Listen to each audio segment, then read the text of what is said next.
Hey guys, it is time for another Farm Fact Friday, and even though it looks like I'm in like a fake background, it's a beautiful day here in Northwest Ohio, and those are actually the clouds behind us in the sky with the wheat field as well. So it's not fake, it's real. It's beautiful out here today.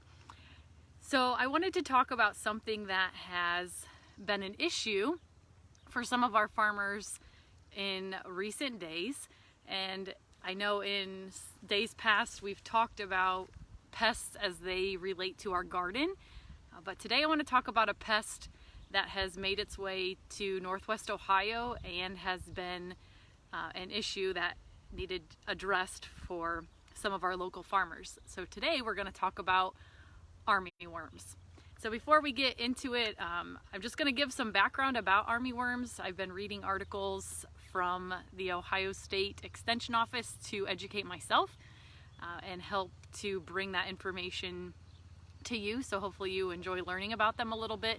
I'm not going to go into any of the treatments or anything, just to get a better understanding of what they are, where they come from, and why we need to do something about them. So let's first understand a little bit about where armyworms come from. So this is the moth that lays the eggs that later turn into an armyworm. So these moths live in the southern states of the US in the wintertime, and then they rely on storm systems to blow them back this way for the summer months. So these moths really like to lay their eggs in grassy fields as well as other plants. So you can see them in a variety of different crops, which is why they are a concern, and I'll talk about why we need to get them taken care of if they are indeed an issue. So these moths will lay their eggs in large clusters, and then once the eggs hatch, then they turn into the larva stage, which we see as the caterpillars. So if you're out in a field during the day, it may be very difficult to see these caterpillars or larvae because they actually shelter during the day. They're best seen at dawn and at dusk. So that's when they kind of come out and do their feeding. Now their feedings last about 3 weeks, so it's best to catch them early in this cycle, as the bigger they get, the longer they've been in that feeding, which means the more crop they've eaten during that time. So in a wheat field, you know, they can, if they get to the larger stage, one larva can wipe out three whole crops of the wheat. So if you have a large infestation of these, you can see where that will negatively affect those crops. So the issue also isn't just in that it will affect the yields of that particular crop. It will also affect adjacent fields if they do migration to the next field. And it's also an issue if they lay their eggs in a cover crop and then another plant is later planted in there. So say for instance, if the armyworms are found in a rye field, which will later be possibly planted into corn, then that whole cycle would then be an issue for the corn crop as well.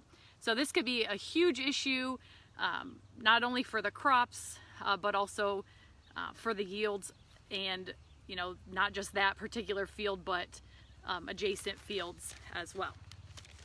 Okay, so let's talk about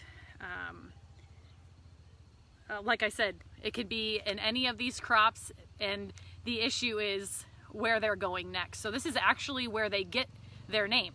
Armyworm is, just as it says, it's like a large group of a large number, similar to what an invading army would do to an enemy. So they would move in large groups to attack, and that's exactly what we have seen here in Northwest Ohio, and specifically in our area.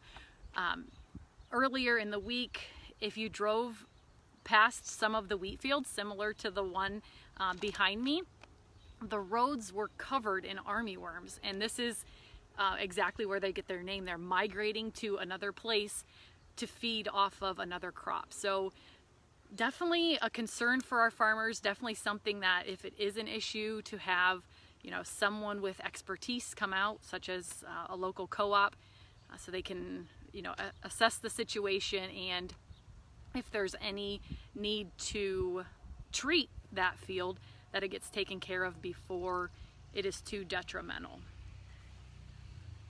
So yeah, if you drive past in the country and you see large amounts of these caterpillars moving, it may be armyworms on the move. So hopefully this helps shed some light, and hopefully you've learned a little bit more about armyworms now than you knew before our Farm Fact Friday started. So have a great rest of your day. If you are a farmer and dealing with these armyworms, I hope they get taken care of for you so that it's not an issue for your crop yields. Have a great rest of your weekend, and everybody, we'll see you back Friday again. Don't forget to like us here on Facebook, follow us on Instagram, Twitter, and our YouTube channels. We don't want you to miss any of these Farm Fact Fridays. Take care.